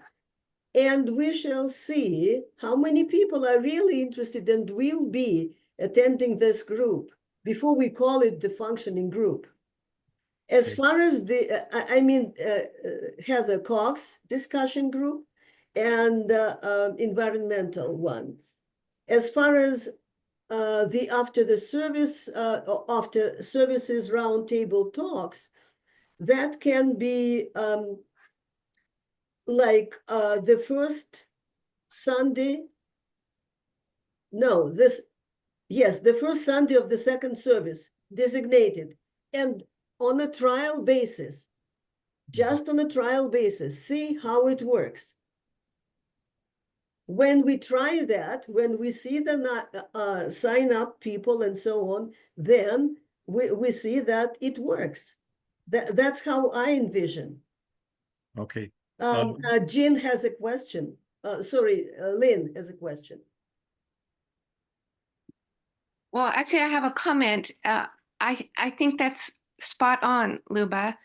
That this, if you have an idea that comes from a board member, you're the champion.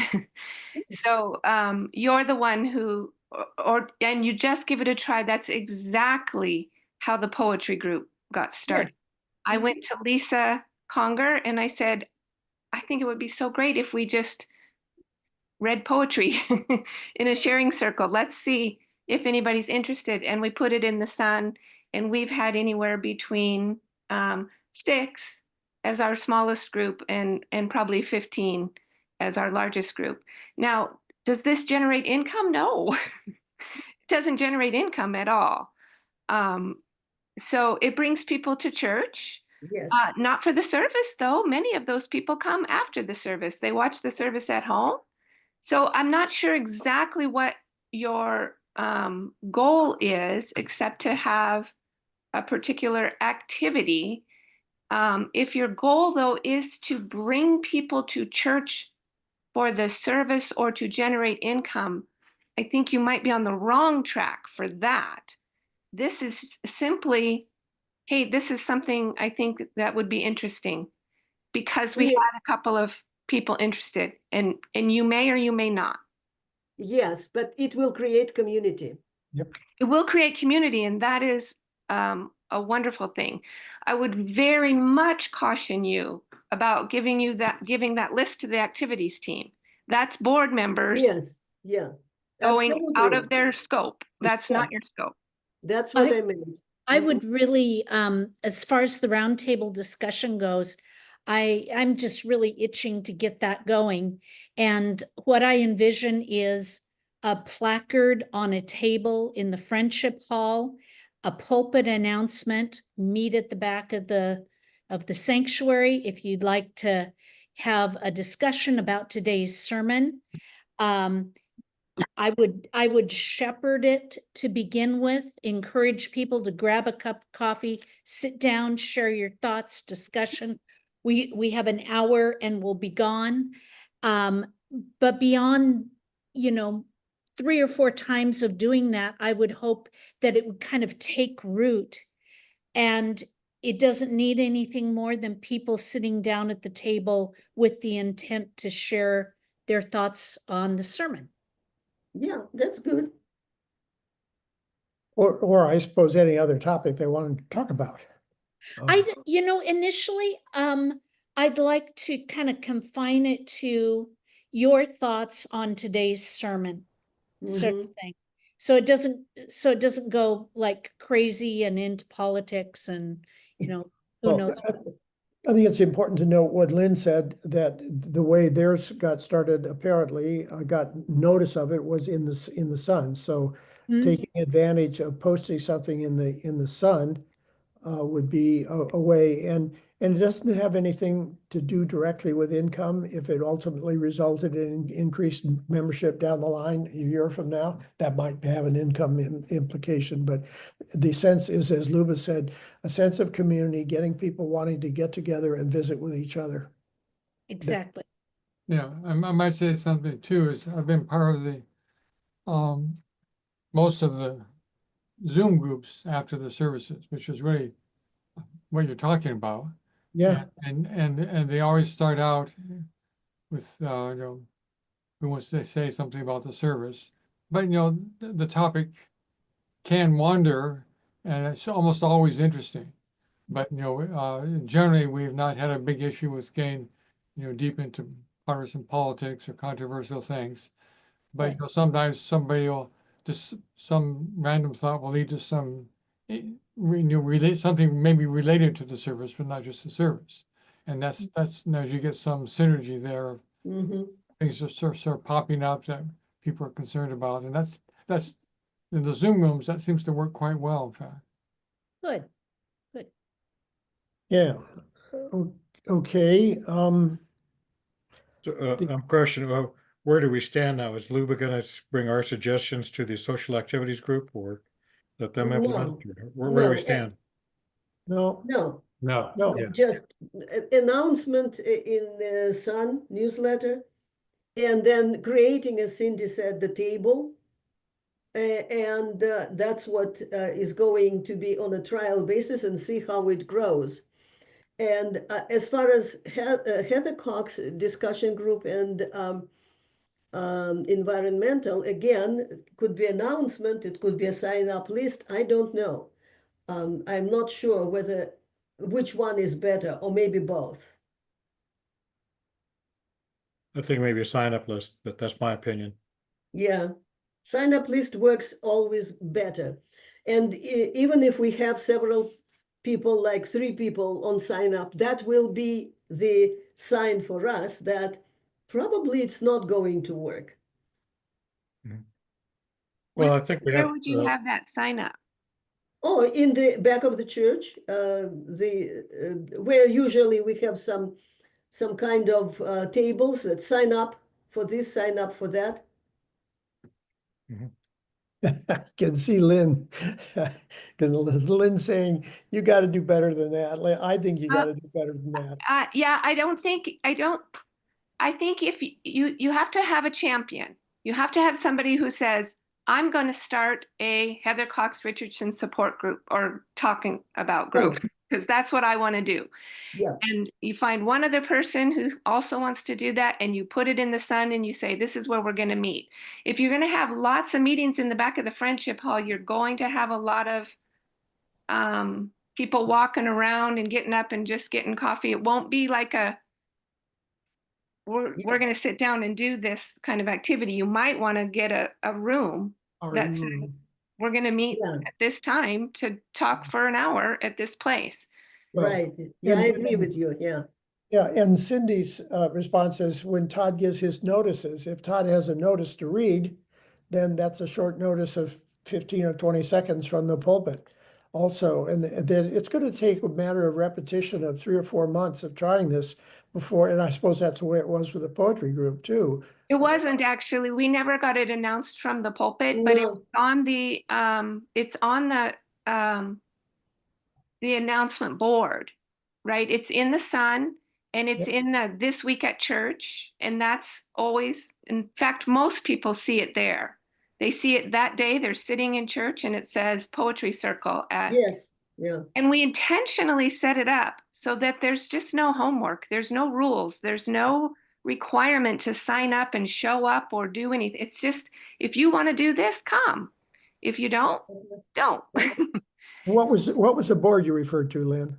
The where the lyrics of the songs are, and our big reader board. Up on the screen. Up on the screen. Okay. Yeah, Okay. because otherwise Todd has to make a lot of announcements. And if we have everything that's going on in church that day announced always from the pulpit, it becomes quite an announcement list. Right.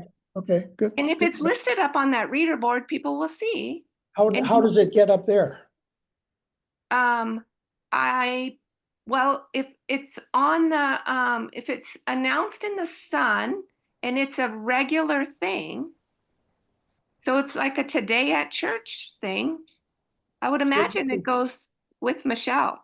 So a little bit of homework. Somebody needs to do a little bit of homework, how to make the pieces come together. Will I need to get authorization or approval to have this group meeting in the church an hour beyond church? I mean, is that gonna mess up with, is it gonna conflict with other activities or with janitorial process after church?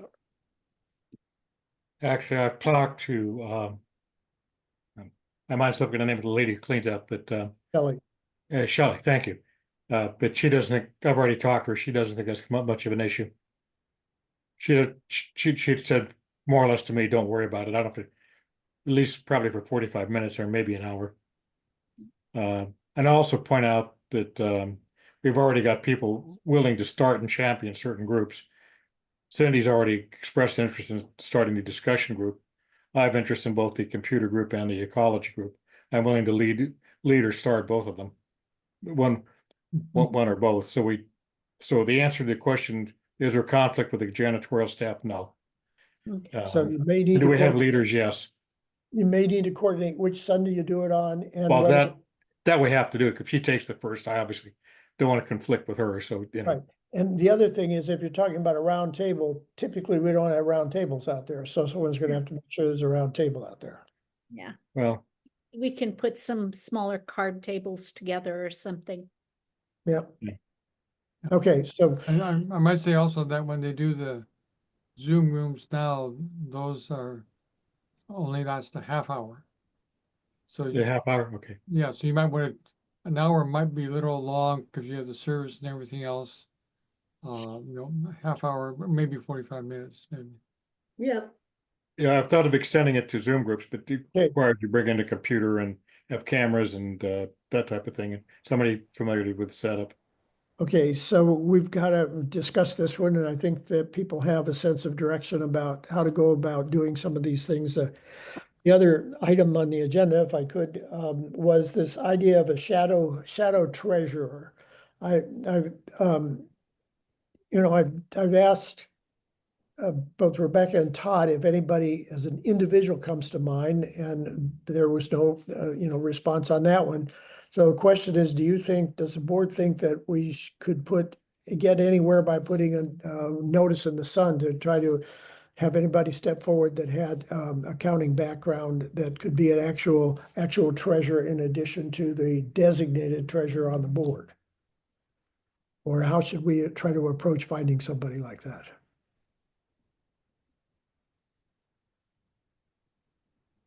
Well, I think you just said it.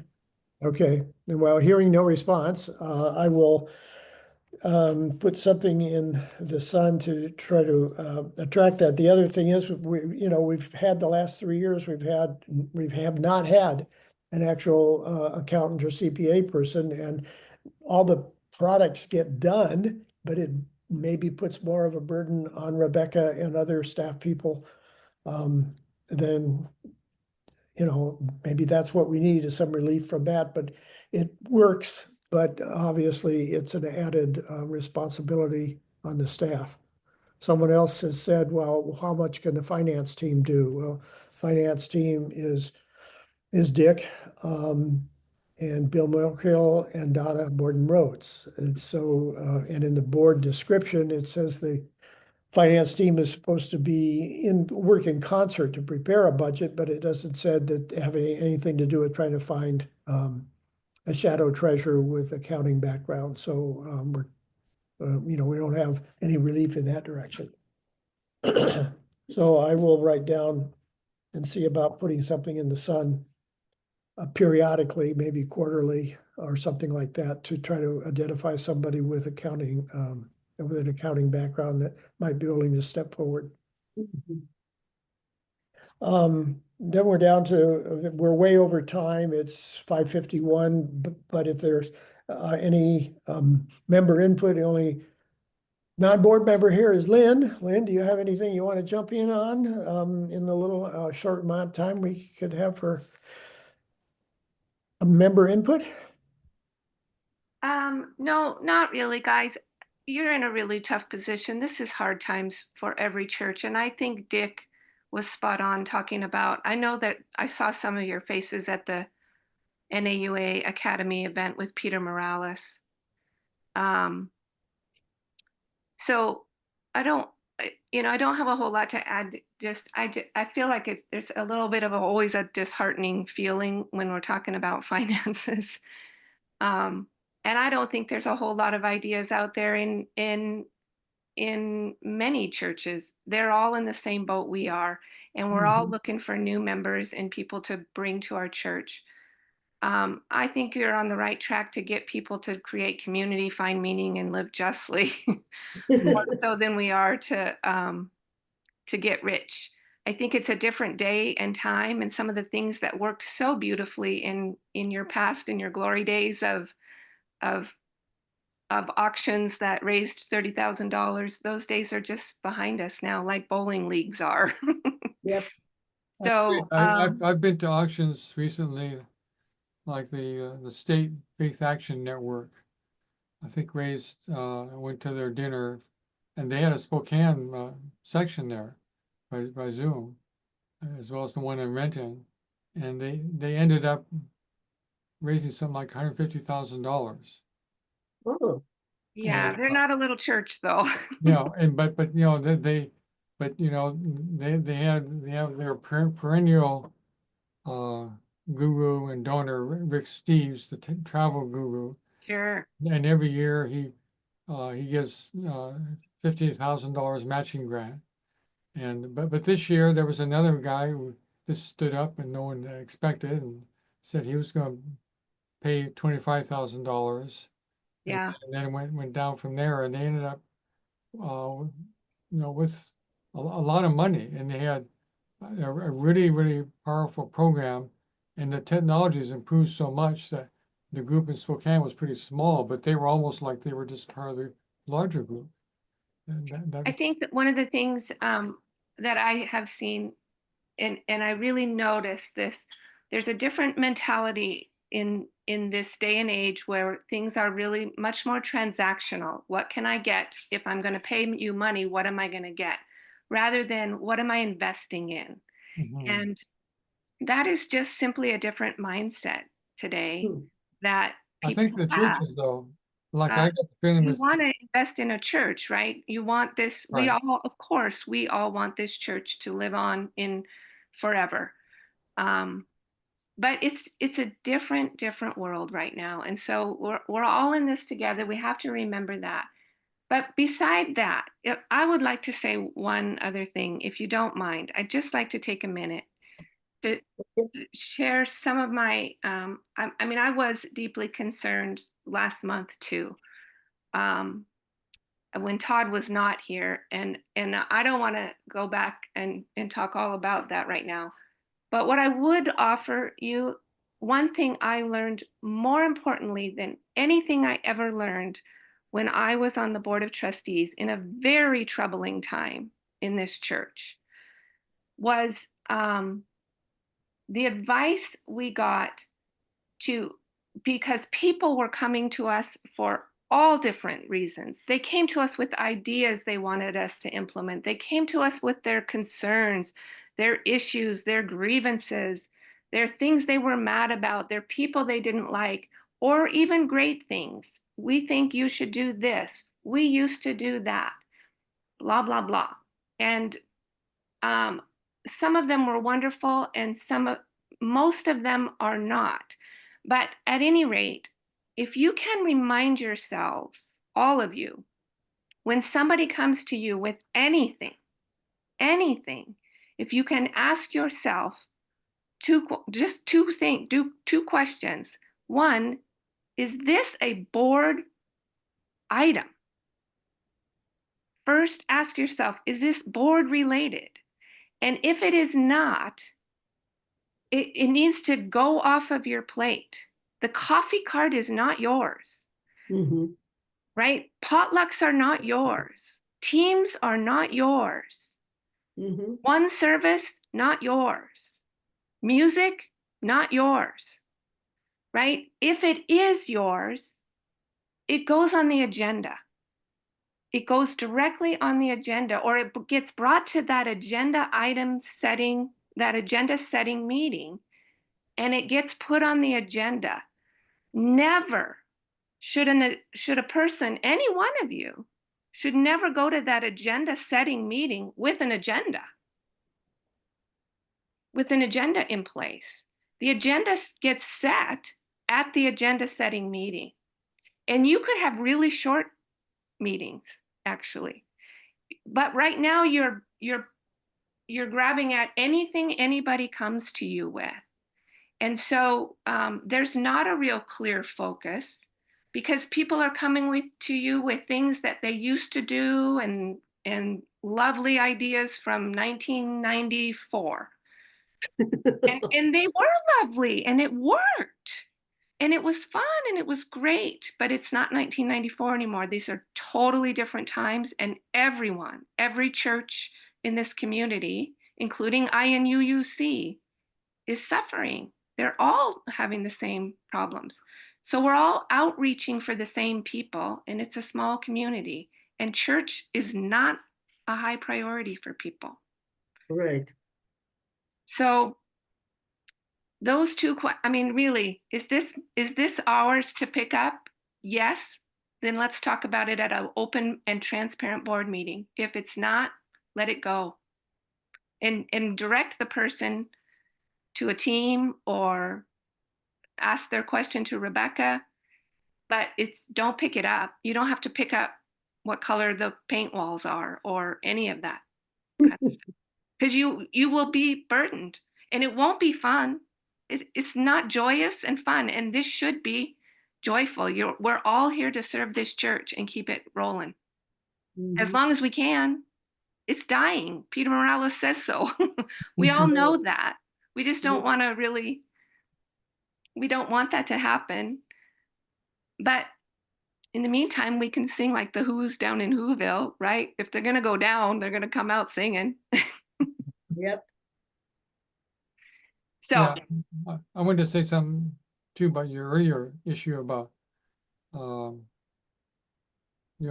people want to invest in something, but not in a transactional way. And this dinner I mentioned, this Faith Action Network dinner, I think maybe last year they raised 100,000 or something. It went way up this year. And I think this was held, I think, after the Trump election, and people wanted to invest in institutions that they could believe in. yeah. And I was really surprised too that one of the key things is they had 2 Muslim speakers, imams, and both were very well received, both very articulate. So they were opening up to new avenues very, very consciously. That's great. Yeah. That's great. There are ways, and we'll keep it going. But we got to remember we're all on the same team here, and we all want to support each other. We're not trying to block anybody's work. Nobody's trying to stop anybody from getting things done. But we got to stay super focused on what our roles are, what those defined roles and responsibilities are, and stay true to just that. And let the rest of the chips fall where they may, because no matter what, everything, every little detail of something is going to require work from somebody. And we just don't have that kind of manpower or engagement like we used to, because we're smaller and people are done with some of the projects they spent their lives doing. So we just have to find new and creative ways to keep things going. Gonna do great, guys. Great faith. And Okay, if not, we'll go to the poetry circle. We'll read you a poem. Okay, that ends the meeting. Sorry that it went on ad infinitum almost, but it's over with, and we'll call it to be adjourned at 1 minute after 6. Okay. Bye-bye. Bye. Night.